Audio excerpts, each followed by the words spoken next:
This conference is recorded.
No, sir, Mr. Chairman. Mr. Chairman, I move to approve the agenda as presented. Second. Motion's made and seconded. Any further discussion? Hearing none, all in favor, signify by saying aye. Aye. Opposed, same sign. As always, let's start with public comment. Public comment. I'll get you started right off the bat. There you go. Good afternoon. Gosh, that's loud. My name is Kevin McCaney, Madison resident, and I'm here. I was at a meeting earlier, right at the end of the Kriglersville meeting, and brought up this topic of elderly relief versus elderly deferment of taxes. And currently in Madison County, we have a elderly deferment as opposed to an elderly relief program. And what just got passed around to you is something that Brian Daniels passed along to me that shows the surrounding counties and what their elderly relief package looks at. None of them have a deferment package. They all have a relief package. And so, you know, bottom line, the difference between relief and deferment is relief is true relief, whereas deferment just means that we're passing along the taxes to a different point in time to be paid back in the future. And that can happen. It can be triggered in a couple of different ways. It can happen at the point of that someone dies and the estate becomes responsible for paying the last 5 years of taxes. It can come at the point where someone no longer qualifies. Their income may go up by a couple dollars that puts them over what our definition of someone who qualifies is, and things like that. So what could truly happen is somebody could have an income and someone gives them a bonus, puts them over the limit, and they automatically have to pay their last 5 years in taxes that were initially deferred, but now because they bumped up over the salary cap for that 1 year, they owe the last 5 years in taxes immediately due and payable. The people who qualify for this are people within our county who are, not the wealthiest of people for sure. We have the opportunities at county to define who those people, and this sheet tells you the people in counties and how they've defined qualifies for that relief as opposed to deferment that we have.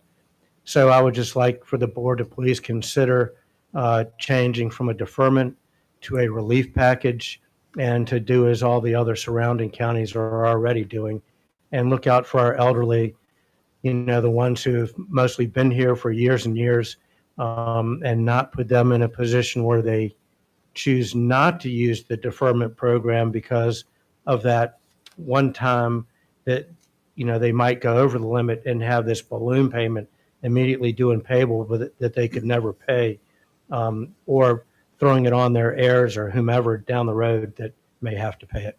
So I hope y'all will give this consideration as we're looking at our upcoming budget, and thank you for your time. All right. Other public comment. Anybody watching us? Nobody. 0 people are watching, so impressive. All right, public comments over. Let's go directly into the tax deferral ordinance. Brian, tell us about this. Good afternoon. I think Kevin gave pretty good, Yeah. pretty good summarization of it. But yes, it is. Madison does elect or has always had the deferral. He said that it becomes due upon either the death or their income changes to over the threshold, or you sell the property. So there's three triggers that can make the rollback become due. It is a 5-year, so if they're in the program for 10 years, then obviously you are relieving those 5 years. But again, it can be a great burden, and I've seen a few of those. Obviously, something it's not enjoyable to assess, but it is the program that we have. I am going to our district meeting, our Commissioners Association district meeting next week. I was hoping it would flip-flop, but next week, just recently overhauled their program. So I was hoping to collect a lot of good information from that as well, and bring that back to you. I threw these numbers that Kevin gave you. They're rough estimates, or they were collected pretty quickly, and so I haven't vetted those real well. Again, I think next week I'll have a whole lot better information on that. Again, is there any questions? I'd rather field some questions. We currently enrolled here. The highest, the peak was in 2022.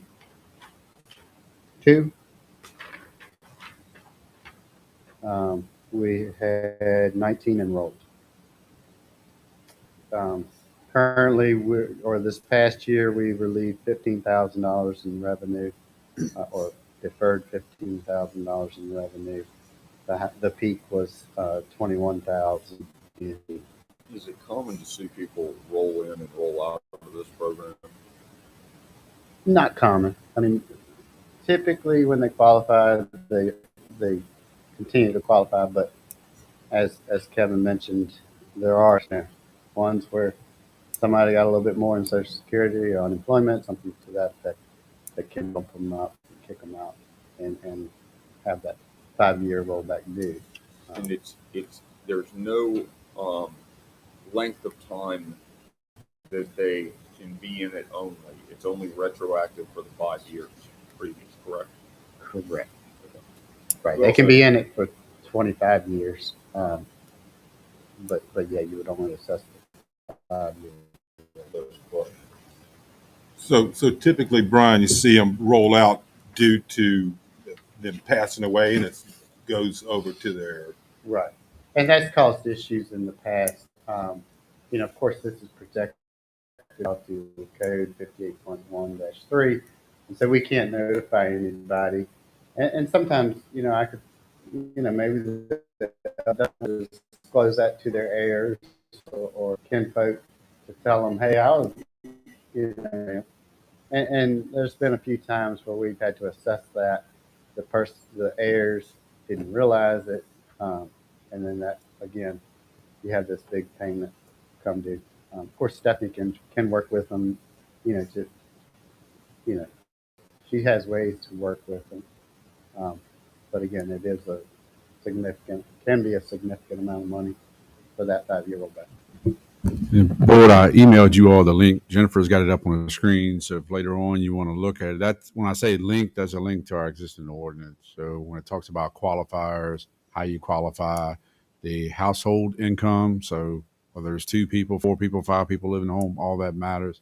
But that's the current criteria to be into the deferred program. Mr. Chairman, I have a question for Mr. Weekly. If we were to consider this change in the tax policy, does this require a public hearing? If you're changing the ordinance, yes, public hearing. Well, even if you were changing rates or anything, Payers, disabled veterans, that's done by state code, so we have to honor those. There's 42 disabled veterans and $80,000 in relief revenue, just to give you some kind of comparison. Well, my first thoughts are, Mr. Chairman, is I'd like to wait until Brian attends this meeting next week. Yes, that's Thursday. And bring back some more information. It looks like our calendar is going to change a little bit on the advertising budget. We have a little bit of time if we were to do on the yeah, there's certainly some time to bring it back to the meeting. There is some time to discuss it I then. would anticipate, that increase. I think if you went to an exemption, you would see that number increase, because I believe there are some people that may choose to not participate because they don't want liability on theirs. Are the other counties doing Everybody, one of the few be And I know about taking the time you need to get it right versus I know we're in the middle of a budget, but if this takes time to make it effective for the following year, I know that doesn't help folks now, but I'd rather, if it gets into advertising, don't let the advertising be because you're getting ready to set your rates or do this and that. Let's take the ample time to go through and vet it, have public discussion, and then you can always make your effective date January 1 or whatever you want to be of 2024. I'm with him. Do it the right way. It may take a little bit of time. That's what it is. Anybody have any questions for Kevin? Thanks, folks. Get us some information back to us, please. will do. All right. Thanks, Tom. Building fee schedule. Jamie? Yes, sir. Come on.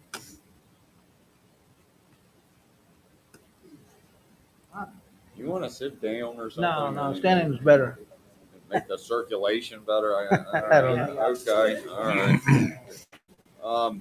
Fee schedule, Jamie. All right, we made a few minor adjustments to the fee schedule, or requesting a few minor adjustments. One thing was under the exemptions to include the fire department. We do various agencies, of course, the county, school board, Parks and Rec, fair. I just think add in the fire department, because typically you guys do it anyway, so we could just make it automatic if you so choose. And then under some of the fees like mechanical and plumbing, there's different ways you can charge. A lot of ours are per square foot, so we're just proposing making everything per square foot. Mechanical fee, 7 cents per square foot, and then the minimum fee. Same with the plumbing. It would make everything simpler for everyone involved, us and people applying for it. They just know, okay, everything's based off of square footage. Initially was going to ask for a change to the ENS fees, but since decided maybe just leave that off for now. We'll look at that maybe in a couple of years or maybe never. That's pretty much it, unless you have any questions. So I'll just add to this. So I definitely support everything that Jamie's presented. I think it streamlines, it makes it, it uncomplicates when you get into fixture counts and things of that nature. Also, I appreciate the attention doubling fees. I just think we need to give that a little bit of time and not do that at this point in time. However, folks need to apply for their permit. So, we're not going to look for sense that exemptions. I mean, we had already on the list, and so any fee schedule. It doesn't matter if you're changing dog tag rates, if you're changing disposal fee rates at the landfill or building fee. These are your fee structure. So the board has to ultimately give direction, and we would advertise these changes, and this would be a part of your overall budget packet and the budget process for approval. So the goal here today is always give us your thoughts. If you like the plan, it's presented.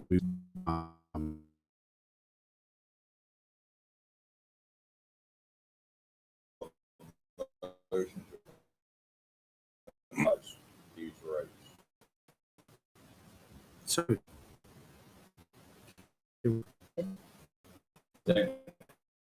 Fire department. yes. Go with it. Yes, sir. Further discussion? Hearing none, all in favor, signify by saying aye. Aye. Opposed, same sign. Thank you. Thank you, Everybody, Jamie. Thank you. Hey, Jamie, I got one question. So if Yes, somebody sir. asks me, when it says 7 square foot, that is for space or occupied space, it doesn't include decks and stuff like that. Yeah, like, Conditions. yeah, space like if your is the garage is term. not conditioned, your deck's definitely not. Okay, not gonna got it. include that. Conditioned. Just conditioned space. That's the term I wanted. Yeah. Anybody else have any questions? Thank you. All right, good. Knocking some of this off. Mr. Weekly, budget revisions and scenarios. Thank you, Mr. Chairman. Members of the board, as brings up the presentation, and I want to compliment her. She put this together. There's a lot of discussions that went in this, and even some very healthy discussion today with all members. Let's go to the next slide, please. Thank you. So on the original request, I want to clarify some things. When we first brought, sat down with our early discussions, we got through our department agency requests where they came to you as well as outside agency. Then that came down to a number. Then the board said, hey, go out there, revise where you can and bring it back. So we did that. So your department increase that's on the screen of $794K, that's new monies. However, I don't want to confuse. Very good point pointed out today. If you go down to the third arrow, it says COLA 7% all positions. If the board considers approving the 7%, that 564 number is in that 794. So we don't want to conflate the two. It's just clarifying what a 7% COLA impact is of new monies. But overall, that's where a large amount of your increase went when you look at that department increase of 794. Outside agencies, we went back and trimmed as well. But when you look at that, I don't want the general public or anyone get confused that, oh, that's where all your discretionary lives. For example, the juvenile detention center is in that number, and that was by itself $115,000 increase. You really don't have but so much control over that. You have members appointed to that board, just like any other county. the thing is, we're part of the district, so that facility's in Stafford. When they do their cost of living or analysis for their staff, they're competing with a jail across the street from the juvenile detention center, as well as localities that are in their area that are nowhere near close in comparison of salaries in Cola and Madison County. So, but the outside agency has agencies such as that in there. So the original request, as far as COLA, the board said consider 7%, show us what that looks like. So we've given you that number. And then assuming no health insurance increases for the county. There was a 10% premium increase overall. And I think that represents about $140,000 of new monies. And if it's a zero pickup by the county, that will get passed on to the employee. And then we had the school's original request of roughly 1.1 million. That was before you all finalized or made your comments from the last meeting. We'll get to that momentarily. So with that original request, you were at $2.13 million of use of fund balance. And to be clear, that is an open appropriation of fund balance. That's not raising any rates. There's no budget scenario in here that raises any taxes. On the, sir? I appreciate your emphasis. Yes, sir. That. Yeah, there you go. Capital budget highlights, that's looking at both county capital and school capital requests. That total is consistent through all of these slides at 2.682607. I do want to point out, since the last meeting when we gave you both the county's capital request and the school capital request, you're going to see this later on the slide. There was a reduction in one specific project on the capital. That was 788 for the anticipated EMS renovations. There was about 17,000 the board said take out. That has now been reduced down to 771. You'll see that when we get to the capital. And the schools had 735,000 roughly of capital requests. There was $20,000 line item in there the board instructed us to take out. So now their request is down to about 715 or rounded up to 716. So this is where we were. Let's go to our next scenario. As we walk through these, there's different scenarios of COLA considerations. I tried to get us in where in this onset, Mr. Chairman, my apologies. The county is at the 7% position because the General Assembly has said constitutional offices as well as SOQ teachers or SOQ positions on the school side require to give 7%. And what that does, and I don't speak for the board on this, I'm just saying my years of experience on this, then it does what? It pits you against other employees that may not be comp board. And we have 29 of our 100 full-time positions are comp board positions, just to give you a number. So when I was trying those scenarios that's in this slide of 7% and 5%, it was going to go 7% to the constitutional offices and 5% to all non-constitutional offices. Well, last minute I got talking to one of the department heads about, I'm surprised I didn't get any blowback at our staff meeting. They reminded me 5 of their people are comp board funded members. And to be transparent, that was the dispatchers. 5 of those dispatchers are technically comp board funded. They're tied to the sheriff's department. So that scenario was put in your packet before that recent kind of discovery and discussion. But we tried to do it that way. So, but that's where the COLA is coming from. So what you see before you, scenario 1 is the 7% COLA, health insurance. I'm just going to put it out there. I think, and I've talked to you each privately about this, I feel obligated to at least put some portion up for consideration of the board if they so choose. If the board said, look, we'll look to pick up half of that 140K, the number 70, we didn't put 25% up there, but if the board considered that, the board's new pickup would be 35K, or you simply leave it at 0 is what you stated last time, which is everything passed on. What I do want to emphasize, I just did a quick down dirty calculation just to put it in the public's perspective and as well as staff. I'm sure there's some of those folks watching as well. A $40,000 position. If the 7% COLA is getting roughly $2,800 of new money, the insurance premiums, if all that's passed on to the employee, I'm going to use a $200 number. It's actually around 210, but let's stick with even numbers. $200, their paychecks, it goes up slightly about 30 some dollars. If you get in a scenario where you give a 5% on a $40,000 job, that's $2,000 of new monies, $200 increase per month on insurance. It's actually a reduction in their take home at least by 30 some dollars a month. So I want to give those scenarios as we go through. But scenario one has a 7% COLA. It has a consideration of a 50-50 split of the insurance premium. This is another talking point for the Board of Supervisors. Last week, the schools came and gave their budget presentation. You saw on the earlier slide, they were around about 1.1 million. This board basically whittled that down to $84,842. We rounded up to 85. There's this conversation of unknown with what the General Assembly is going to do. And there's a lot of unknown. They need to get to work. I'm just going to be honest. If there's going to be a correction of some of their calculation error. If they do, there may not be a problem.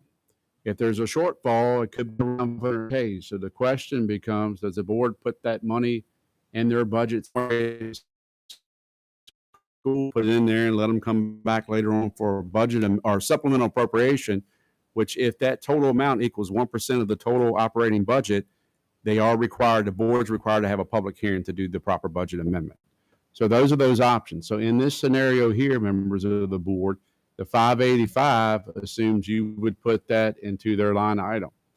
That scenario is an open appropriation from fund balance of just under 1.7 million. Again, capital is going to stay the same through this 2.6. I don't want to skip over my notes at the bottom. I do think it's relevant to bring that up. When we were going through these different scenarios, I thought, okay, maybe there should be some exclusions in this 7%, some way, some fashion. So if you've either in a promotion, demotion, or a new hire after 12/1, or you had some type of adjusted salary, I think Commonwealth Attorney's Office, their deputy was one of those individuals, for example, then we would exclude you from that because you just had a new factored in either current market analysis when you were hired in, or you just had an adjusted rate. We shouldn't be adding 7% over top of that. I would recommend, after going back and reviewing all the payroll, to change from a 12/1/22 hire date back to 11/1. And that will be consistent. I had some early discussions with the sheriff, and we were both in agreement that would be more adequate overall. It has no other impact really on county employee, but it would be helpful within his department. So that would be my only change and clarification on that sheet with that note is that new hires after 11/1/2022. Any questions on scenario one before I go to scenario two? If you don't mind, I got a pretty good impression on where we're going here. You might need to roll through all the scenarios for everybody, and then we can I'll make this real short and sweet and talk. All right. Scenario two, the 7% COLA, and it assumes the 100% increase is passed on to the employee. You still have the 585 number in there for the 7K for health insurance, which was a 50-50 in the last slide. Moving on, scenario three, 6% here for constitutional officers, 5% all other employees. I think upon further would stay away from that. It does have the 50-50 split of health insurance, does assume 585K would be your for, and that scenario is at just under 1.6 million. The only reason the 100K deduction is that strategy of 7 and 5%. Next slide. Scenario four, still looking at the split of the 7.5 for constitutional officers versus non-officers. And you have the health insurance is at 0. What did we miss between scenario? What am I missing between scenario three? Oh, I misspoke. So the last scenario had the 50-50 county picking up 70K. This scenario takes out that health insurance request. So that's the difference. Thank you, Jennifer. So you're at 1.5 million for an appropriate opening and appropriation of fund balance. I believe the last scenario, scenario 5, thank you very much. This is a 7% across the board. Health insurance assuming 0, and the school's budget local request is 85. That's in line with where the board was at their last meeting. However, that seems to be, after talking with you, where do you want to go as far as funding the schools and these what if scenarios? So, Mr. Chairman, if there's a common theme on the COLA would be helpful. If there's a common theme on health insurance would be helpful. And then whatever on the school budget. We'll get to a calendar discussion after these revisions. But the reason why you're not getting my final budget presentation today is because we had to run through these scenarios, get to a final budget preparation, which would lead to an advertisement. So we definitely, desperately, and respectfully request your direction today with these scenarios. The only comment I'll make, I did put in the slide deck just for you to be able to see in previous years on this slide, which is our fund balance comparison. You can see under the assigned section, there's an opening balance appropriation line item. And that just gives you in previous years what our opening balance appropriation has been. As you can see in fiscal year 21 and 22, we were right at 1.5 million. And I just plugged in 1.7 million in fiscal year 23. And that, just to assume we use the 1.7 number for the fiscal year 24 opening balance appropriation, just to give you an idea of where your unassigned fund balance would end up, it's right around 9 million. And overall there you can see a total fund balance would be 23 point. Did want to just show you in previous years where you were with opening balance appropriation, around 1.5 million. Question for you. All right. It looks to me like we're floating in between. I say floating because I'm floating on one of them. Is in between 2 and 5. Scenario 2 and 5. We give 7% to everybody. We don't cover any of the health insurance. We pass that all along.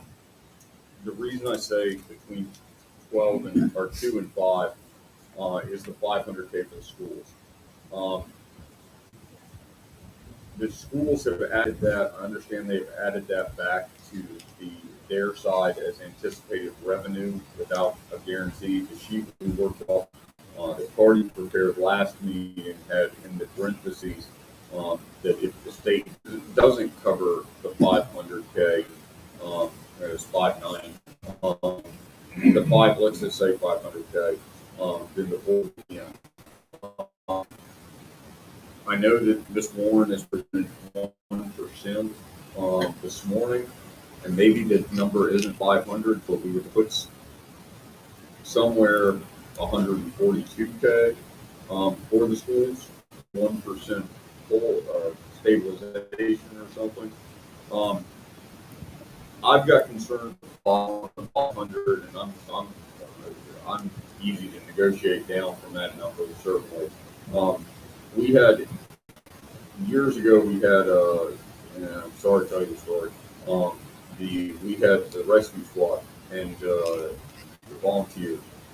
And we were told that the volunteers were going to come to us, were going to ask us somewhere past the budget year, and it ended up being about 6 months later, that they needed us to staff another night. We knew about that they were going to come to us at budget time. We had to go into contingency and pull from other items to cover our EMS to shore up volunteers. The reason I say this is on the basis that if we're going to use the budget the right way, it would seem like we should put that money somewhere and not just pull it from the undesignated fund balance post adoption of the budget. I think that's kind of a more responsible way to go about doing things. So you know, the only side that goes against that though is that if the school is putting in as revenue, I think that confuses things, and then we would potentially have a lump or a sum of money in the contingency fund that doesn't all add up. if y'all don't want to do anything with school and do a supplemental appropriation, if following the sheet that Carter was last meeting, maybe there would be coming a while early. But counter me. Okay, Sure. here we go. So the question is, But not, Yeah, real quick, go ahead. are we on 2 and 5 are the same with or without the 500? Is that where we're at this point? Everybody, please, party. right, so bottom line is I would rather not put it in and have them come back to us later. But so we dip into the fund balance now, or we dip into it later, right? I'm convinced that Governor Youngkin cannot possibly walk around holding his head up after campaigning on how much money he was going to put into, a large education to the tune of at least $350,000 that I put in, which Ms. Graham has said the effect on Madison's budget, the difference between the House and the Senate was 500. I didn't go 500 on my sheet last week. I went 300. The other 240 is the error that the education bunch made for FY24, which, as I still read the skinny budget, that's been fixed, but maybe not. Maybe they fixed the 23 and not the 24. Everybody I've talked to says they fixed the 24 as well. But now that they have dismissed or the head of education for the state of Virginia, I really think that both of those are going to come to fruition. That's my roll of the dice. And even if it didn't, I've seen other information that I've got on the school system. I think another way I could put it is $85,000 is all I'm willing to throw in on top of last time. I mean, maybe they might come back and, if it doesn't go through and they come back in September or so, they better have a convincing argument at that time that this money is really needed. So, with their health insurance and stuff like that, they're talking about they're not going to pick that up, any of that. If ours is 140, theirs has got to be approaching 230, 250 or something, somewhere along in there. And then on top of all that, which I didn't even factor in last week, is that if you look back over the years, school has typically rolled back a minimum of $200,000. Okay, so we've got that to look forward to for FY23. And perhaps, if that is the case, we squeeze those buses in under FY23, and there's another $200,000 that would cover the 240 or the 3 in there. So I maintain we're good going with 85K. I'm going to agree with Supervisor Meow on the arguments. I as well. All right. Anybody else? Comments? Go fly. So we're going to real easy. Let's go down the other one. The adjustment date. No, and we're going to talk about the health insurance on this side of the house. I'd like to say something about that. Go ahead. So, so scenario 5 has our employees picking up 100% of the increase in the health care cost. Now, 7% raise is unprecedented. I'll go out on a limb. I don't think I have to go out too far to say that not anybody else in this county is likely to get a 7% raise. I know I won't at Skyline Cap, and Could be a I good year for blueberries. yeah, it would have to be a really good year for blueberries. So with the 7%, I feel like they should pick up. We're having, as John already said, our mandate was 7% for Constitution officers and SOQs. Of course, we know and are choosing to go across the board. And I think that's my reason for asking the employees to pick up the increase in their health insurance. 'Cause we're in a spot where I got a quick story to tell about my dad here. So Daddy played baseball in the White Sox organization for about 6 years back in the early 50s. And at the end of the season, back in those days, all the ball players went home to work. Okay. So he asked one of his teammates, said, so Charles, what are you doing, in the off season? I'm going back home to Detroit and work in the car plant. They're going to pay me $20 an hour. Dad goes, well, I'm going back to Edlin and I'm working on a farm, pay me $20 a week. So how am I going to afford your car? And the guy said, I don't give a damn. That's what he said. So we're in that position where we're looking to the taxpayers who the median income right now is what, 61,000. I'm sorry. Median household income is about 63,482. 61% of the household earn under 75,000. We're in a position of asking those taxpayers to foot more of the bill, and I do give a damn. That's all I got. Anybody got any comments on that? Zero on it, 7%. That's stated. I think stated. And it doesn't just stop this year. I mean, we got to look It's forward to irresponsible. next year. Absolutely. That's correct. All right, we just spent 10 minutes talking about, I don't know, several days worth of work that Jonathan and Mr. Warren and our team have done. Just to run 5 scenarios on this is just amazing.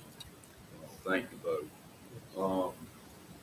Let's go to the, you have direction, you have questions, anything, it's pretty clear. Pretty clear.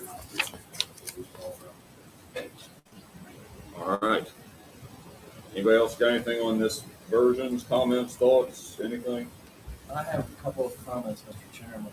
And I agree with what Supervisor Yao said. And I do appreciate the work that was done by Mr. Whitley and Mr. Warren. What citizens of this county need to start thinking about is that they have reckonings coming. Our expenses are outpacing our revenues. We're going to cover the budget this year by basically taking money out of our bank account. We can't keep doing that. Next year will be a step higher on this year's level, and then there's going to be more pressure for additional spending. So I think that we need to take a serious look at some strategic planning and where this county is going to go. Or we're going to wake up one day, maybe next year, and say we can't pay our bills. I don't want us to be in that position. And Supervisor Yao is right. Most of the people in this county, they're not wealthy people. They struggle to pay their bills.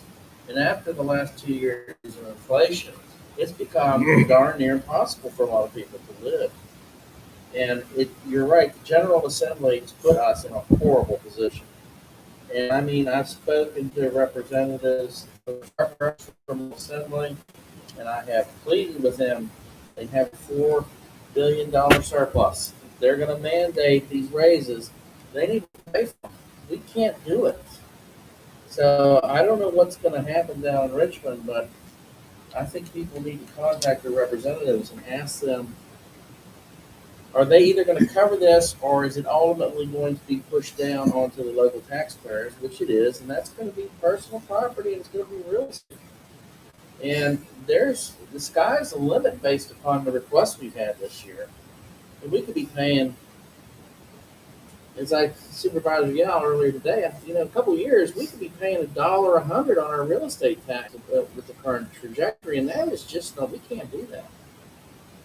So we're in a tight position. We're basically on our own. We're going to have to do what we can do to take care of the citizens of the county. I don't know what that's going to be, but we're going to have to figure that out.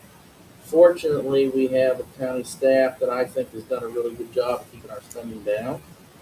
But I do have some serious going on in the school system, and I think that our school board and probably by extension, we're going to need to sit down and say, look, what are we spending this money on? And, they've become used to this ESSER money, which is going away, and we are not going to do those ESSER funds. We don't have a printing press in the basement like the federal government does. So the federal government's put us in a bad position with this COVID money, which helped, but it's also fed inflation, which is what's catching up with us. And then we have the state government that's basically doing things that they can say, well, we're giving people raises. Yeah, but they're not paying for all of it. It's a hidden cost of all of us local taxpayers. So I think we're going to try to do the best we can, but where we're at, what we're going to have to live with doing. We may have to cut services in the future. We may have to raise some taxes in the future. It would kill me to have to vote to raise any more taxes. But let's try to set ourselves on a path where we're not going to have to face that. Anyway, thank you. Any other comments? All right, scenario 5. Go with that. Thank you all very much for your work. Calendar. Yeah, so on the calendar, and I'm going to walk through this, but at the end, please don't let me forget. If you agree or wish to amend, we need to have an official vote. So went back and looked at the calendar, took in what we in the necessary time, get ready for a proper final budget draft presentation, which is due to the board by the county administration or staff. To do so, and then from there, you either say it looks good, go ahead and advertise. We would advertise. So this calendar is modified to reflect, such as instead of your final budget presentation for this week, your actual final budget draft will be next Thursday, March 16th, which was already an advertised work session. It was to be determined what's needed. Well, now we're saying we need it for the final budget draft presentation. Assuming you like what you hear next week, or if there's minor change, we can still do those on the fly, but that will feed into our advertisement, which we have. It's just about dumping numbers and all in right now. A little more than that, but that's essentially what we're going to do. We would get that to the paper by close of business on the 17th to be advertised on the 23rd. Here's the question. I've got in the calendar April 4th, a public hearing, which is not a traditional meeting date. You normally meet the second and fourth Tuesdays. So I'd recommend whether you want that off date or just move that into your April the 11th meeting. The one adjustment I would like to discuss today. But all in all, the dates above I think are pretty, good direction, good recommendations. It's just deciding that last piece of when you want to hold your public hearing. And if you're not changing a tax rate, those dates in April do not matter if you're not adjusting. Your fee schedule, I don't think is going to fill up this room. It was basically making that less convoluted and moving it to a square footage. So that would be essentially your only adjustment in your fees. So I think you have flexibility if you wanted to move from the 4th to the 11th. I like you people a bunch, but in the same sense, I don't want to have an extra meeting with you. I don't want to do the 11-4. Let's do it 11-11 and move on. You got any problem? Yeah, that's Anybody? good. For any comment before are you good with that? All right. So, Mr. to approve the schedule would be amend it with changes of April, moving your public hearing from April 4th to April 11th. Here's your So opportunity, Justin. So moved. There you go. Oh. I like this. Second. Motion made and seconded. Further discussion? Hearing none, all in favor, signify by saying aye. Aye. Opposed, same sign. All right. You got anything else? sorry, I'm out of it unless there's an. I don't have great stories like Supervisor Yao. So. I think the Well- only other thing I would like to mention is that, all of these scenarios that we presented and do not take into account fall to fund balance at the end of fiscal year 23. And I have done that analysis of where we are in our expenses after 8 months in revenues, or 8 months compared to last year, 8 months, and we are doing better. And I do feel confident that we will have some that falls to fund balance. To tell you an amount, I can't, but I do feel very, very confident. A capital. I think in the past years and all, a lot of this has been ignored, and now that we've got the report from Veritas, Bureau Veritas, we are doing the prudent thing in actually looking at that report and scheduling this stuff every year